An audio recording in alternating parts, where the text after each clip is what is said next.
I saw you first again. It's off. Coach, the winner on Wednesday night, brace tonight. How much confidence is Christian Roldan playing with right now? A lot. You could tell when he came back from national team camp that kind of energized him a little bit. He senses that he can play at that level. We've always believed that he could play at that level, and now he is actually finding that out for himself, and that, you know, that little bit of self-reflection and confidence and knowing that he can play at that level, I think certainly helped him down here. Putting him in an advanced position. I know there's a lot of pundits out there that think that, you know, Christian is more of a 6 or is he an 8 or, you know, kind of, I hate to define people by one number. So what I feel in Christian is he can do multiple things. And we've almost hindered his notoriety because, you know, I've used him at right back, and I use him as a 4-2-3-1, and he has to cover for Jovan when Jovan goes up the field, and he does so many things just for the good of the team, and he sacrifices parts to his game for the good of the team. And on nights like tonight and the other night when he's pushed up a line, he's certainly capable of, you know, providing some, you know, statistical numbers to back up his all-around good play.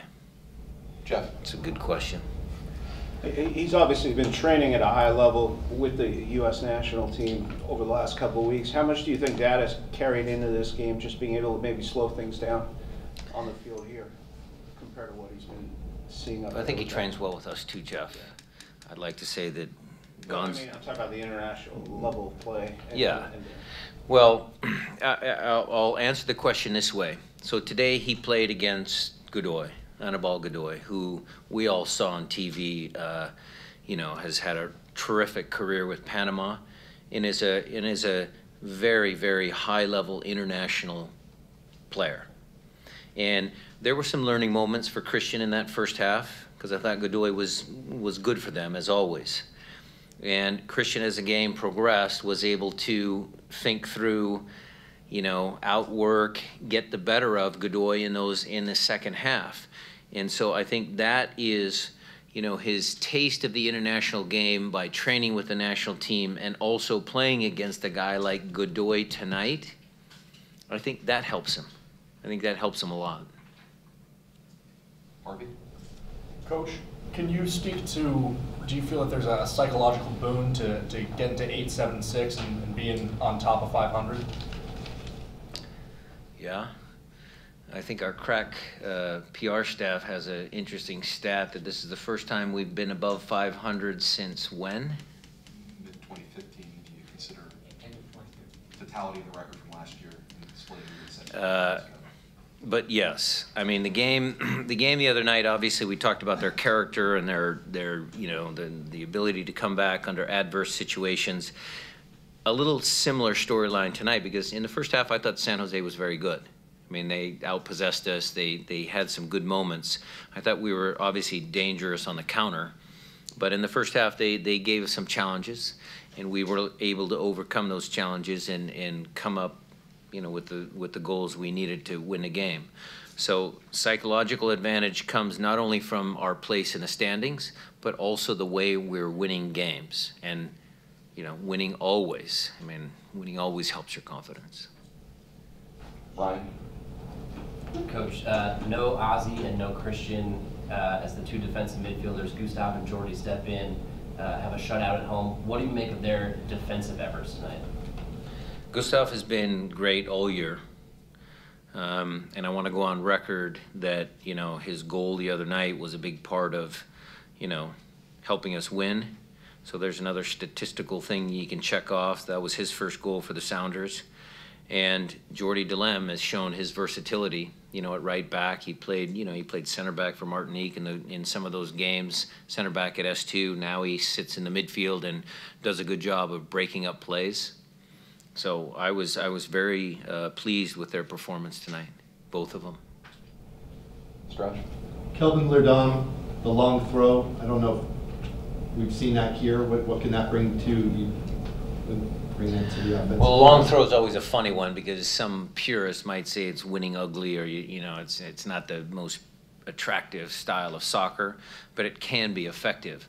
But on that goal, if you really watch the replay, it's just Christian's reaction. So he's reading the game, the flight of the ball, and it gets flicked on, and he's already on the move. And sometimes, yeah, it's a chance, you know, whatever, meeting of Christian and the ball, but, you know, all credit to the kid. Maz, you still have one? I do. Going back to the versatility theme, Jovan Jones, in terms of his play and how he's playing in the middle and also how he's played in the back. Can you talk a little bit about his versatility? Thanks, Moz. Yeah, I mean, he started off playing very well for us at left back. Knew who has come up and given us a good presence there. So in these games, we were able to push Jovan up a line. And I think that suits a lot of his, you know, tendencies or traits. He's got 9 assists. He's 1 away from the league lead. And he's consistently given us, you know, good speed, good technical ability. Obviously, he's a good crosser of the ball. So he becomes an effective weapon for us pushed up a line. Spencer?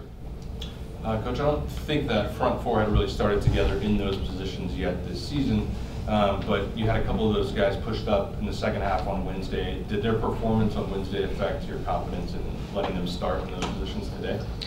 You're mentioning Jovan and Brad as well there. Well, I think we've talked about Jovan, Christian. Will's been great. I mean, he's been super. He's playing as a true number 9, back to goal, good inside the box. Brad certainly deserves a lot of credit tonight. He is, you know, he's good in a lot of positions, but I think that wide midfield role is something that he can, you know, develop into. I think the understanding between Kelvin and Brad was good. You know, even in the second half when we brought Kelvin on in the last game, and again tonight, I thought their understanding of how to play was very good. So having 2 experienced guys on the right-hand side certainly helped. You get a little, you know, you get a little youth and enthusiasm and excitement on the left side, and then you get the right side. It's balanced with, you know, a couple of good veteran seasoned pros. Toby? Yeah, Coach, for your win tonight, the shutout. This is your first shutout since the Houston game in June. Just thoughts on how big that is versus how many goals you guys are getting? That's the Houston goal, the 1-0 game here.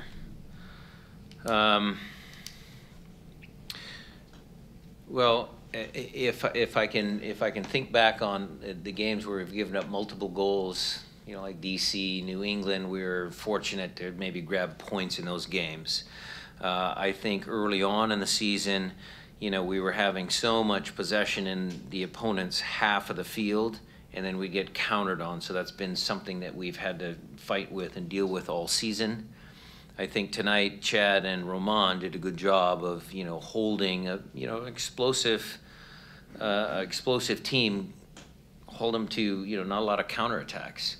So shutout's always good for Steph. It's always good to, you know, for that confidence factor as well with the group. And, you know, we'll try and build on that. Time for a few follow-ups. Anybody? Yeah, Caroline. Coach, Ramon Torres was captain tonight. Based also his solid performance. What can you speak to us about that? Well, he's captain for Panama, and he's a good leader. Leads by example. And he had a very solid performance. Again, Hosen, Wondolowski, Haika, just the way San Jose plays now, it's a very fluid team, and so those guys had their hands full. And I think the whole back four did a good job today. Jackson. Coach, Clint Dempsey ties Landon Donovan's record with the U.S. men's national team last night.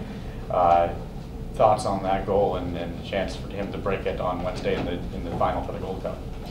I'm not going to pull any LA Seattle biases because Landon was obviously a very, very talented and good player, but we're certainly very proud of Clint. You know, he's closing on the scoring record for our team as well, for our franchise as well. So that's exactly what Clint does. His ability to make impact in games You know, we've all seen it for many, many years. Obviously, Bruce brought him on as a sub, and he had an immediate impact with the ball into Josie, and then he finished the game off with that, you know, terrific free kick. So, you know, Clint deserves the credit that he's getting. I know there's a lot of accolades in the soccer world about him getting, you know, tying Landon's mark. So we'll just see what the future holds. But he's got a good shot at it for sure. Toby? Coach, 10 goals last 3 games. Last 2 games you've been without Morris and Dempsey. You talk a lot about defending from the front. Is there an idea of attacking from the back? 8 or 9 different players involved in the last 10 goals. I'm going to answer the question this way. So it's always next man steps up. There's no way we can look back and say, okay, if we had Clint and Jordan in these 2 games, would we have scored 4 and 3? We can't go backwards. Obviously, we know they're 2 very key members of our squad. The team has always played, I think, fairly consistent in our 4-2-3-1, where the left back was always going. We had some challenges this year at right back. I think we've solidified that a little bit. So I think in a 4-2-3-1, the way we like to attack, including talented players in the middle of the field, Jordy, Bruin, Dempsey, Nico, all those guys, I think the future is pretty bright for us. Anything else, guys? We'll take 1 or 2 maybe from our Sports Media Institute friends. Yeah, I see your hand there. Go ahead. Do you feel when Leardom is on the pitch, the playing style changes? Perhaps just when I answered the previous question, I think the balance is there. I think when Brad was healthy and he was playing right back, it gave us a little more balance. Some of the games earlier in the year, we were very left-sided, and it was easier for teams to kind of defend that. So he does change things in the sense that we're a more balanced team. Matthew, is that you back there? Yeah, go ahead. Do you believe Leardom is the next breakout star like Lodero was last season? I think it's a little unfair to put that type of expectations on players. Even Nico last year, we didn't say that. Nico came and just played up to his potential, played up to his ability, and I'm hoping that Kelvin, you know, plays up to his potential, and that is going to help us win. But I don't want to place any unrealistic expectations on Kelvin. Give you the last word right here. What can you tell us about Stephen Price's performance today after coming back from his injury? You know, the best question for last, because we haven't spoken about Steph, so thank you for that. He's been very, very good for this club, for this franchise for many years. Tonight was another performance where, again, he kept us in the game in the first half. And, you know, then the rest of the team was able to reward him in the second half by scoring 3 goals and making the game a little easier. Steph is a very, very good shot stopper. And the other thing that I was impressed with tonight was his ability. We were able to play out of the back. I think his play was overall, top to bottom, very, very good tonight. So thank you for that.